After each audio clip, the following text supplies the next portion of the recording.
Welcome to Prism of Torah with Rebbe Saf Aaron Prisman, engaging Divrei Torah, packed with stories and practical insights. Find us wherever you get your podcasts or at prismoftorah.org.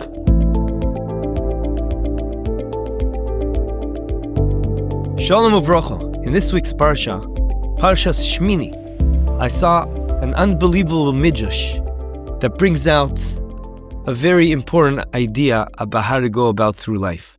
I saw this through a Yisachar friend that quotes the midrash, and it goes like this. We know that in this week's Parsha, it has brought down the different types of signs that explain to us what's kosher and not kosher. Kosher and non-kosher animals are defined pretty much by two signs. Split hooves is sign number one. Sign number two is chewing the cud. So an animal that has split hooves and chews its cud is considered kosher. However, it's very interesting that when the Torah discusses the forbidden animals, such as a camel, a rabbit, a hyrax, and a pig, the Torah first highlights their kosher characteristics before mentioning the one that disqualifies it from being kosher. For example, the camel, the Torah says, it's not kosher. Why? Because although it chews its cud, but it does not have split hooves. Similarly, when discussing the pig, it says the pig is not kosher. Why? Because although it does have split hooves, however, it does not chew its cud. Now, what this approach seems very inefficient. Why not simply state directly why these animals are forbidden? And that's a game clincher. All you have to say it's not kosher because it does not have split hooves. The kosher attribute appears irrelevant in light of the disqualifying characteristic. So why is it receiving mention? Not only is it receiving mention, it's the first mention. First it says, despite the fact it does have this sign that's kosher, however, it's not kosher at the end of the day because of the disqualifying sign that is not met. Surely there's something behind that. This is what the Midrash asks. The Midrash reveals a profound insight. Even when declaring an animal as not kosher, Hashem saw it fit to first present its praiseworthy quality. This obviously deliberate structure teaches us something unbelievable, revolutionary. It's a game opener about perception itself. The Torah is teaching us a lesson, how we should view the world. Before dismissing something as impure or unworthy, we must first look at the positive, acknowledge its positive qualities. This idea of finding goodness and something positive, even with what is ultimately, I guess, a negative or forbidden, it's not kosher, it provides for us a guidebook for how to live life, for human interaction, for how we look at other people, for how we view the world. But I would like to take this a step further. It's not only about how we view another person, that before we say something bad, we should always look for the positive. I think there's something a lot deeper than that. I think this is part of the spiritual DNA Hashem created. It reveals something fundamental about the spiritual reality Hashem created. Positive perception is not just about being polite. It's not about ben adam l'chaveiro, let's see the positive of our friend. Of course it's that, but it's not limited to that.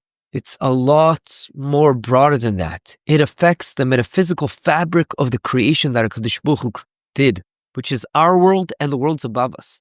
For example, this idea permeates itself through Chazals. The Gemara teaches us Brit Kruta l'sfatayim, which pretty much means a covenant is made with the lips, which the Gemara explains. It means that HaKadosh Baruch Hu set the world to be that whatever we talk, our speech and thought patterns have a massive spiritual ripple effect on the world.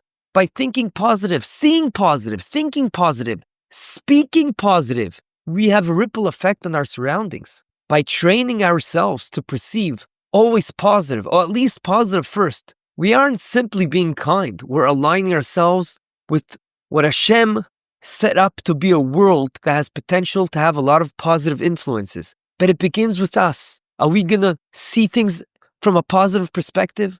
Are we going to think positive? Have machshavot, thoughts that are positive? Are we going to speak positive? It starts with ourselves, and it extends to our family and friends and everyone around us. Whether we encounter flawed individuals or challenging situations, the Torah is challenging us and teaching us. Try to emulate the way HaKadosh Baruch Hu acts, of finding good before rendering any judgment. Always look for the positive. Think positive. Act positive. Become a positive person. By adopting this perspective, we not only improve our existence, but we elevate our spiritual world and the worlds around us, and of course, our Olam Haba. It is unbelievable how something that seems so technical, so simplistic, through the pasuk of just telling us that although it has a kosher sign, but ultimately it's not kosher. Even from that, the Torah is so infinite. Even from that seemingly technical and superficial idea, look what a massive game changer concept this teaches us about life. That is what the Torah is all about, infinite. There is so many lessons.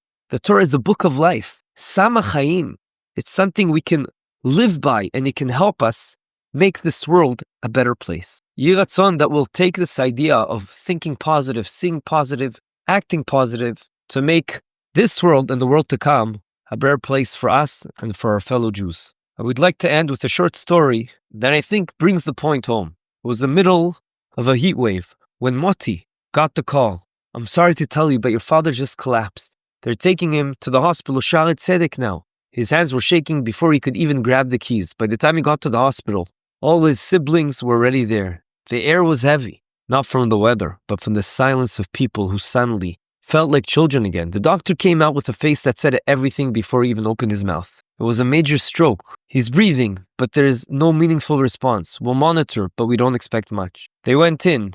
Moti saw his father, the same man who used to carry 5 kids to bed at once, who never sat still, who knew every grocery price in 3 neighborhoods, was lying motionless. Tubes everywhere, mouth half opened. For 3 days, they took turns sitting by his side, saying to him, talking to him, arguing over what to do next. The nurses did their jobs quietly, efficiently, but no one said much. It was on the 4th night, when it was Moti's turn to sit next to his father. He didn't have anything left to say, so he just sat there, staring at the floor, until a certain person came in who was the nurse. He came to check the IV. A young guy, religious, name tag said Shloimi. He worked quickly, didn't say much, but then, right before he left the room, he paused, not dramatically, just a small moment. He looked at Moti and said, almost casually, "He's warm. He's warm. That's a good sign." Moti looked up confused. "Warm? What do you mean?" "Yeah," Shlomi said. "When the body's still fighting, it stays warm. When it starts shutting down, it gets cold. He's warm. It means something." He didn't smile, didn't overpromise, just gave a small nod and left the room. Moti sat there holding his father's hand. It was warm. He hadn't even noticed that before. Later that night, around 2 a.m., one of the machines let out a soft alarm. The nurse came in, adjusted something, and then said, without even looking at Moti, his blood pressure just ticked up. Small, but it's a move. Moti felt something stir inside. Not hope exactly, but something softer. Like maybe there was more going on that they could see. The next morning, the doctor said nothing had changed, but Moti didn't believe him the same way until he believed him till now. Because when he looked at his father, he didn't just see a body in bed. He saw warmth, a tiny shift in numbers, a body still trying, a soul still present. It wasn't denial. It was a different perspective. It was the beginning of seeing what was still good, even before he knew the outcome. I think this story screams out subtly the idea of the importance of thinking positive. And as Chazal teach us, thinking and seeing positive, it's not only a way we should act, but it's a way that can change the world and make it better for us and for the people we care about. So do your best to use the tools Hashem gave you to affect your own destiny. Have a good Shabbos. This concludes another episode of the Prism of Torah. Thank you for tuning in today. We hope you enjoyed it and learned something valuable. If you did, please subscribe to the podcast and give a 5-star rating. You can also find this podcast wherever you get your podcasts or our own website, prismoftorah.com, where we have a full archive of all our past episodes. We would like to thank Yona Vefa for the recording equipment and Eli Podcast Productions for handling all our post-podcast productions. Join us next week for another enlightening conversation on the Prism of Torah.